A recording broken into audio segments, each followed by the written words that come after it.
Library of the World's Best Literature, Ancient and Modern, Volume 3, Section 2, A Conversation with a Purpose, from Giboyer's Boy, by Émile Auger.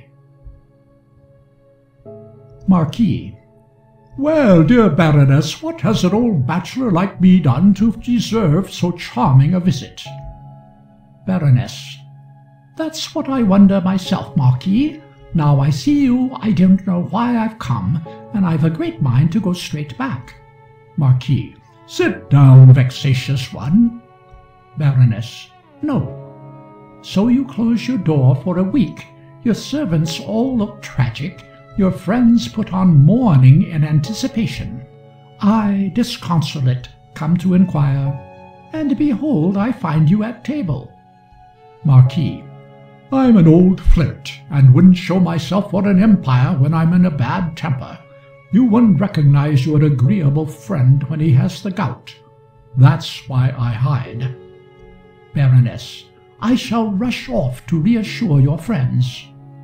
Marquis. They are not so anxious as all that. Tell me something of them. Baroness. But somebody's waiting in my carriage. Marquis. I'll send to ask him up. Baroness. But I'm not sure that you know him. Marquis. His name? Baroness. I met him by chance. Marquis. And you brought him by chance. He rings. You are a mother to me. To Dubois. You will find an ecclesiastic in Madame's carriage. Tell him I'm much obliged for his kind alacrity, but I think I won't die this morning. Baroness. Oh, Marquis, what would our friends say if they heard you? Marquis. Bah! I'm the black sheep of the party, its spoiled child. That's taken for granted. Dubois, you may say also that Madame begs the Abbé to drive home, and to send her carriage back for her. Baroness. Allow me. Marquis. Go along, Dubois. Now you are my prisoner. Baroness. But, Marquis, this is very unconventional. Marquis, kissing her hand. Flatterer. Now sit down and let's talk about serious things. Taking a newspaper from the table. The gout hasn't kept me from reading the news. Do you know that poor Deodat's death is a serious mishap? Baroness. What a loss to our cause. Marquis. I have wept for him. Baroness. Such talent, such spirit, such sarcasm. Marquis. He was the Hussar of orthodoxy. He will live in history as the angelic pamphleteer. And now that we have settled his noble ghost. Baroness. You speak very lightly about it, Marquis. Marquis. I tell you I've wept for him. Now let's think of someone to replace him. Baroness. Say to succeed him. Heaven doesn't create two such men at the same time. Marquis. What if I tell you that I have found such another? Yes, Baroness, I've unearthed a wicked, cynical, virulent pen that spits and splashes, a fellow who would lard his own father with epigrams for a consideration, and who would eat him with salt for 5 francs more. Baroness. Deodat had sincere convictions. Marquis. That's because he fought for them. There are no more mercenaries. The blows they get convince them. I'll give this fellow a week to belong to us body and soul. Baroness. If you haven't any other proofs of his faithfulness. Marquis. But I have. Baroness. Where from? Marquis. Never mind, I have it. Baroness. And why do you wait before presenting him? Marquis. For him in the first place, and then for his consent. He lives in Lyon, and I expect him today or tomorrow. As soon as he is presentable, I'll introduce him. Baroness. Meanwhile, I'll tell the committee of your find. Marquis.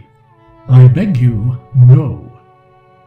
With regard to the committee, dear Baroness, I wish you'd use your influence in a matter which touches me. Baroness. I have not much influence. Marquis. Is that modesty or the exordium of a refusal? Baroness. If either, it's modesty. Marquis. Very well, my charming friend. Don't you know that these gentlemen owe you too much to refuse you anything? Baroness. Because they meet in my parlor? Marquis. That, yes, but the true great inestimable service you render every day is to possess such superb eyes. Baroness. It's well for you to pay attention to such things. Marquis. Well for me, but better for these Solons whose compliments don't exceed a certain romantic intensity. Baroness. You are dreaming. Marquis. What I say is true. That's why serious societies always rally in the parlor of a woman, sometimes clever, sometimes beautiful. You are both, madame. Judge, then, of your power. Baroness. You are too complimentary. Your cause must be detestable. Marquis. If it was good, I could win it for myself. Baroness. Come, tell me, tell me. Marquis. Well, then, we must choose an orator to the chamber for our campaign against the university. I want them to choose, Baroness, Monsieur Maréchal? Marquis. You are right. Baroness. Do you really think so, Marquis, Monsieur Maréchal? Marquis. Yes, I know, but we don't need a bolt of eloquence, since we'll furnish the address. Maréchal reads well enough, I assure you. Baroness. We made him deputy on your recommendation. That was a good deal. Marquis. Maréchal is an excellent recruit. Baroness. So you say. Marquis. How disgusted you are! An old subscriber to the Constitutionnel, a liberal, a Voltairian, who comes over to the enemy bag and baggage. What would you have? Monsieur Maréchal is not a man, my dear. It's the stout bourgeoisie itself coming over to us. I love this honest bourgeoisie which hates the revolution, since there is no more to be gotten out of it, which wants to stem the tide which brought it, and make over a little feudal France to its own profit. Let it draw our chestnuts from the fire if it wants to. This pleasant sight makes me enjoy politics. Long live Monsieur Maréchal and his likes, bourgeois of the right divine. Let us heap these precious allies with honor and glory until our triumph ships them off to their mills again. Baroness. Several of our deputies are birds of the same feather. Why choose the least capable for orator? Marquis.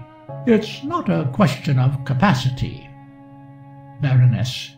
You're a warm patron of Monsieur Maréchal. Marquis.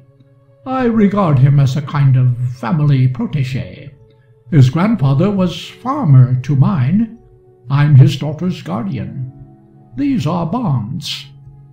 Baroness. You don't tell everything. Marquis. All that I know.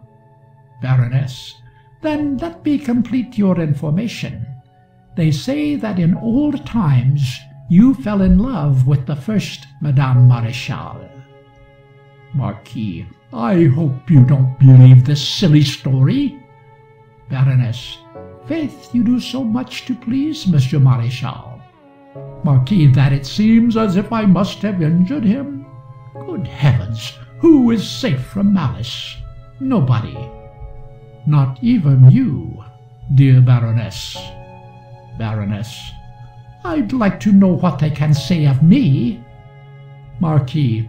Foolish things that I certainly won't repeat. Baroness. Then you believe them? Marquis. God forbid! That your dead husband married his mother's companion? It made me so angry. Baroness. Too much honor for such wretched gossip. Marquis. I answered strongly enough, I can tell you. Baroness. I don't doubt it. Marquis. But you are right in wanting to marry again. Baroness. Who says I want to? Marquis. You don't treat me as a friend. I deserve your confidence all the more for understanding you as if you had given it.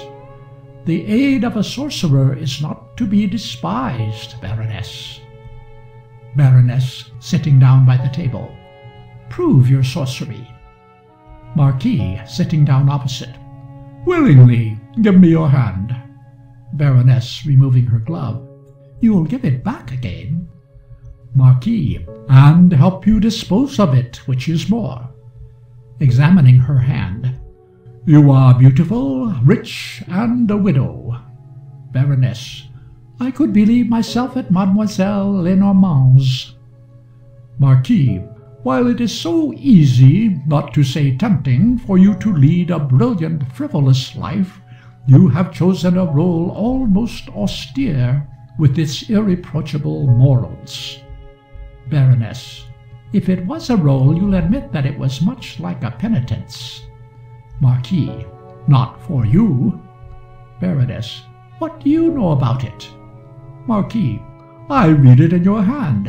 I even see that the contrary would cost you more, for nature has gifted your heart with unalterable calmness.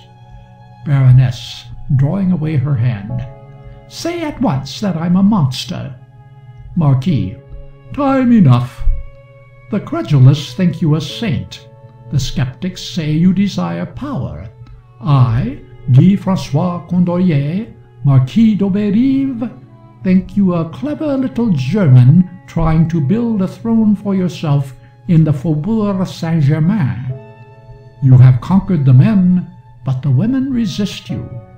Your reputation offends them. And for want of a better weapon, they use this miserable rumor I've just repeated. In short, your flag's inadequate, and you're looking for a larger one. Henry IV said that Paris was worth a mass. You think so too. Baroness. They say sleepwalkers shouldn't be contradicted. However, do let me say that if I really wanted a husband, with my money and my social position, I might already have found 20. Marquis. 20, yes, but not one. You forget this little devil of a rumor. Baroness, rising. Only fools believe that. Marquis, rising. There's the hick. It's only very clever men, too clever, who court you, and you want a fool. Baroness. Why? Marquis. Because you don't want a master. You want a husband whom you can keep in your parlor like a family portrait. Nothing more. Baroness. Have you finished, dear diviner? What you have just said lacks common sense. But you are amusing, and I can refuse you nothing. Marquis. Maréchal shall have the oration. Baroness. Or I'll lose my name. Marquis. And you shall lose your name, I promise you.